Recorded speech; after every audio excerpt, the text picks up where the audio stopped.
Should you be concerned with beefs as someone who's doing content creation for YouTube?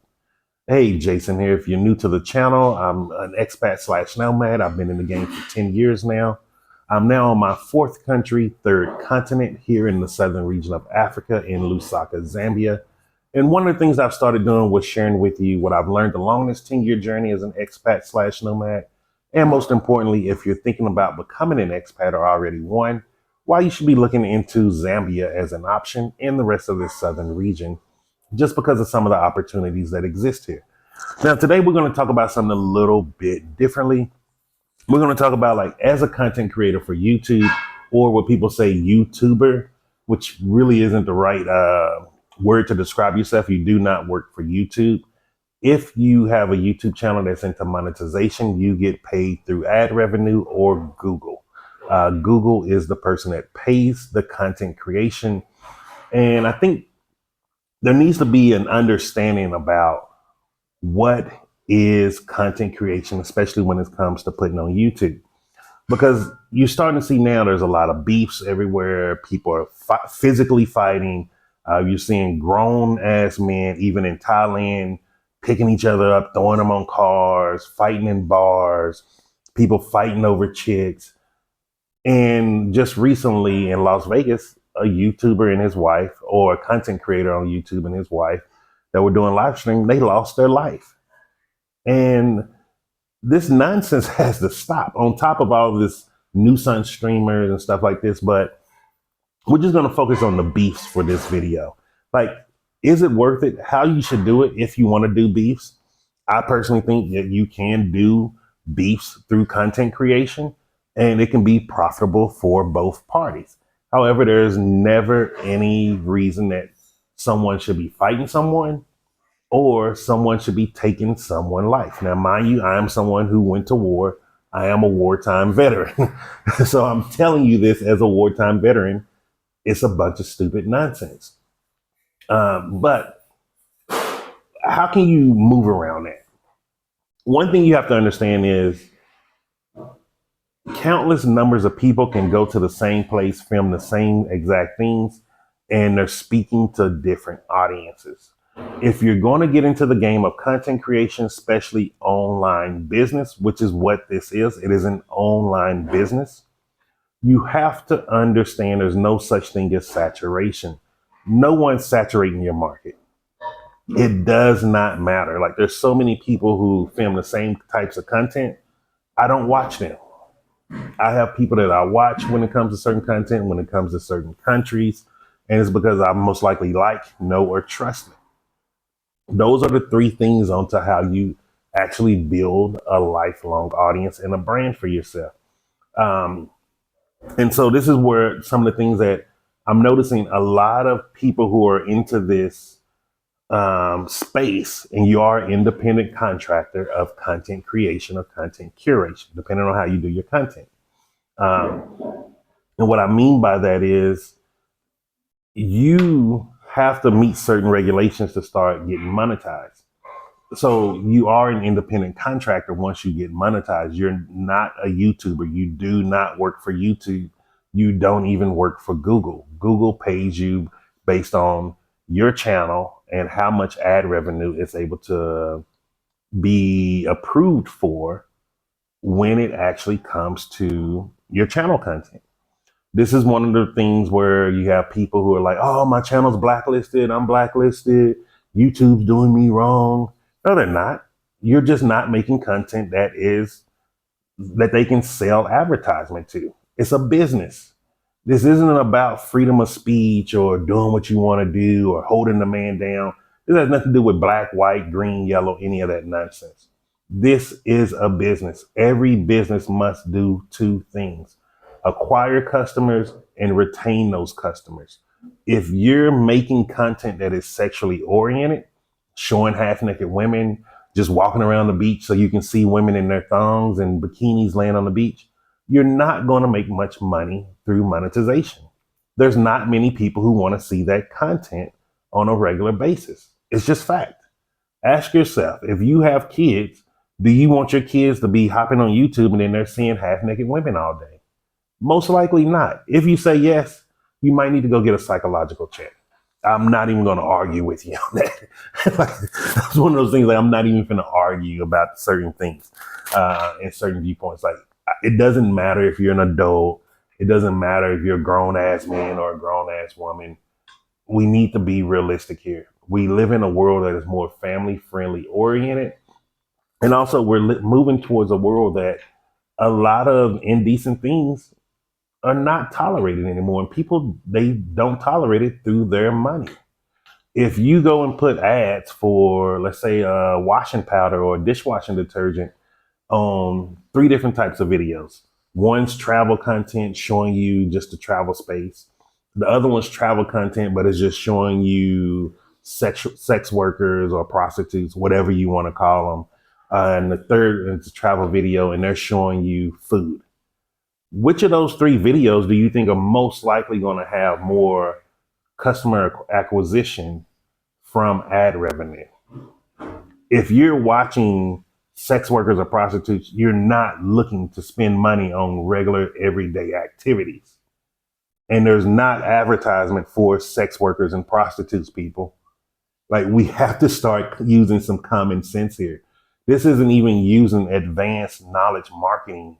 Like, yes, I take a lot of marketing classes. I still have marketing mentors that I listen to right now. I was just watching a video yesterday while I was waiting on the movie, giving me better tips and advice on how to be able to sell better, because I am a salesman at the end of the day. And so you have to understand, like, if you're not using common decency, you're not going to be attracting a lot of customers or revenue.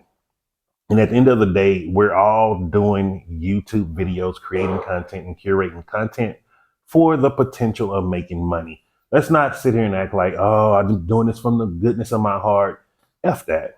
You're doing it to make money eventually. And if you're not doing it to make money eventually, you need to readjust your strategy and focus on how can you make money on this. We live in a world that is operated by money. We have to think about money. One of the beautiful things about YouTube and other social media platforms is it gives you the ability to open up multiple streams of income, MSIs, from one channel if you brand yourself correctly. But if you brand yourself going around acting like you're stealing people's stuff, guess what? No one's going to like you. You're not going to get much ad revenue.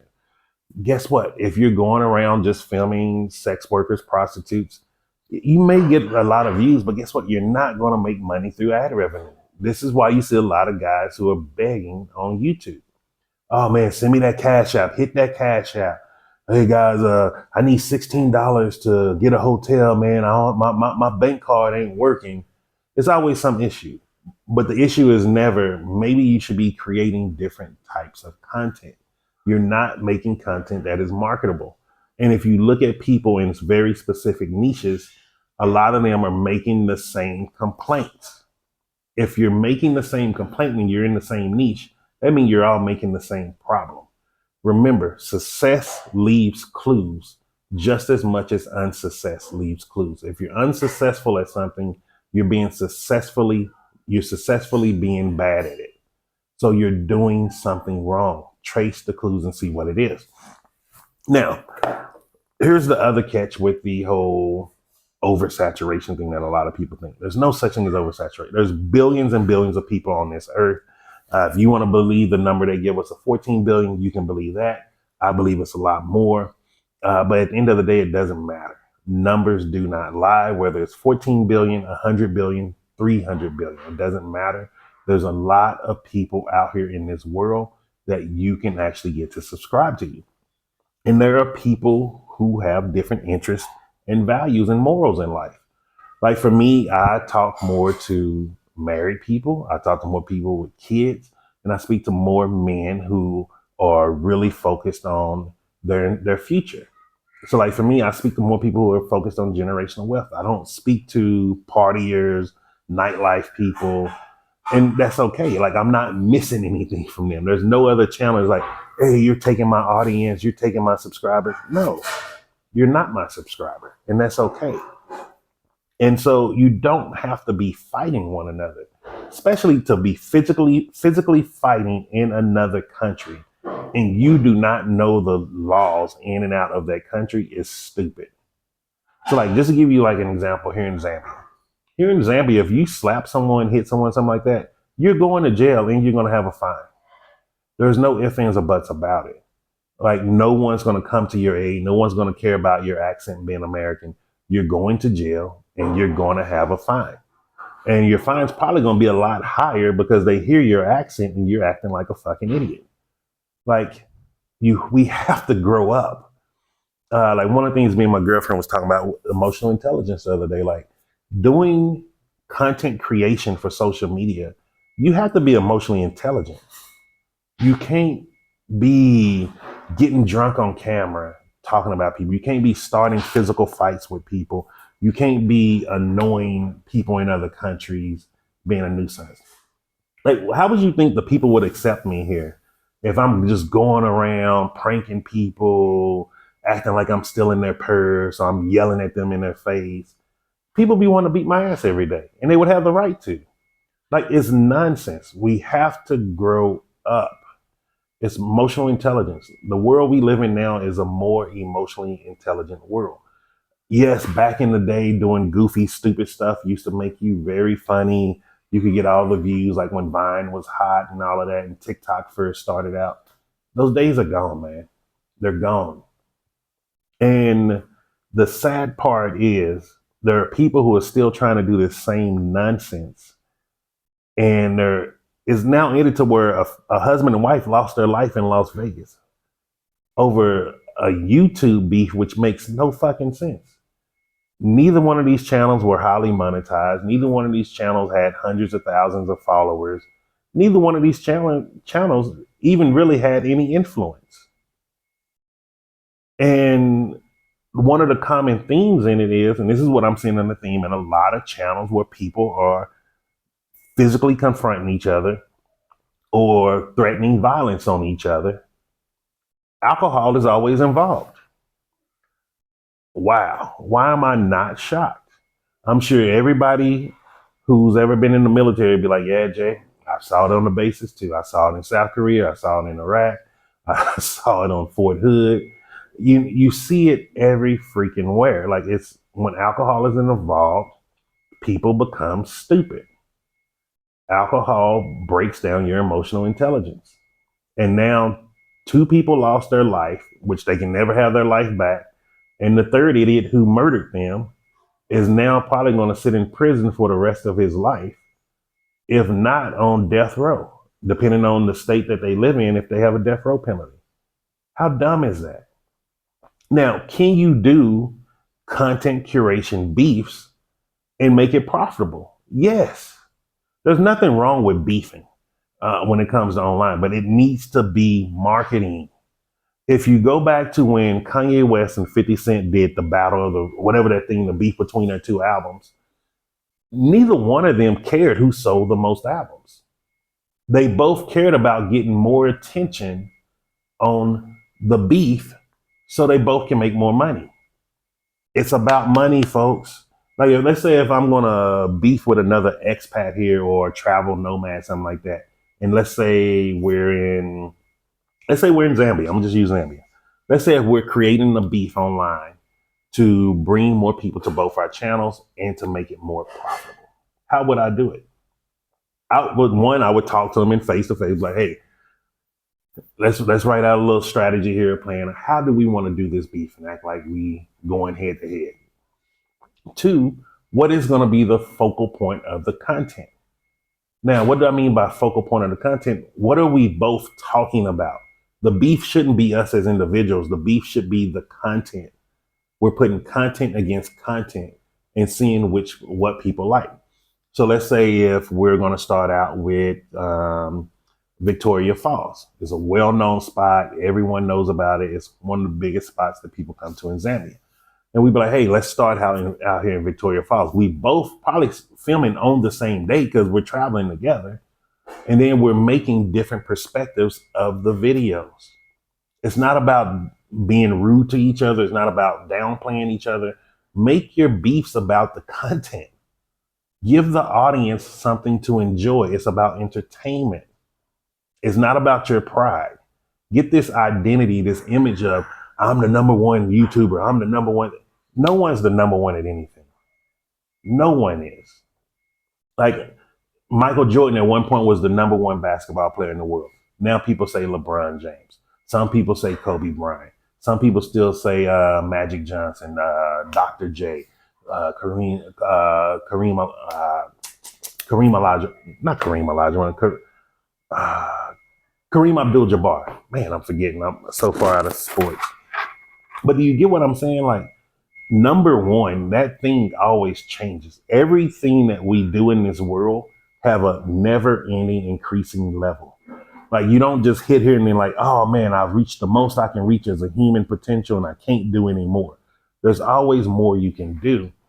So there's no point in fighting and arguing over who's the best YouTuber, who's the best content creator. None of it makes sense. And it still goes back to, man, a husband and wife are no longer on this planet. Another man, I don't know if he was married or had kids or whatever, but whoever was closely related to him, their lives are destroyed. We can't be letting social media destroy our lives. Right now, there's what, 2 or 3 live streamers. I think one's in the Philippines, one in South Korea, or 2 in the Philippines and 1 in South Korea. They're facing serious jail time, and they may not get out until they're in their 40s, 50s, or 60s. Being stupid. Make content creation fun. Make content creation entertaining. Entertaining doesn't mean be a jackass. Entertaining doesn't mean be an asshole. Entertaining doesn't mean fighting and murdering people. That's not entertainment. Like, it's sad videos like this even have to be made because we live in a world where it's not that violent anymore, not that dangerous, but people want to keep up this hard mentality. And I'm like, for what? Like, what does it get you being the biggest, baddest person in your mind? Because at the end of the day, like for me, I'm a big guy, I'm pretty strong. But you think there's not someone out here who can kick my butt? Of course there is. There's plenty of people. Everybody has someone that can beat their butt. Like, so what is the point of fighting each other? Grown men in their 50s and 60s shouldn't be fighting in the middle of Thailand streets at I don't even know a proper word to say it except working girl bars. Like, you shouldn't have to deal with any of that. And so look, if you're thinking about getting into content creation, make it fun. Approach it from a place of emotional intelligence. Also approach it from a place of, is this video marketable? If you don't have kids, ask yourself this question. I ask it all the time.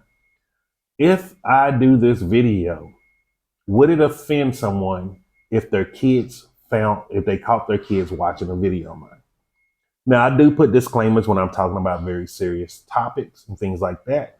And the reason why I do that is because some of my videos are not made. I don't think children should be talked to about, should be hearing it from someone outside of their parents. That's something I strongly believe in. The parents should dictate on what the kid listens to, learn, and what they're exposed to.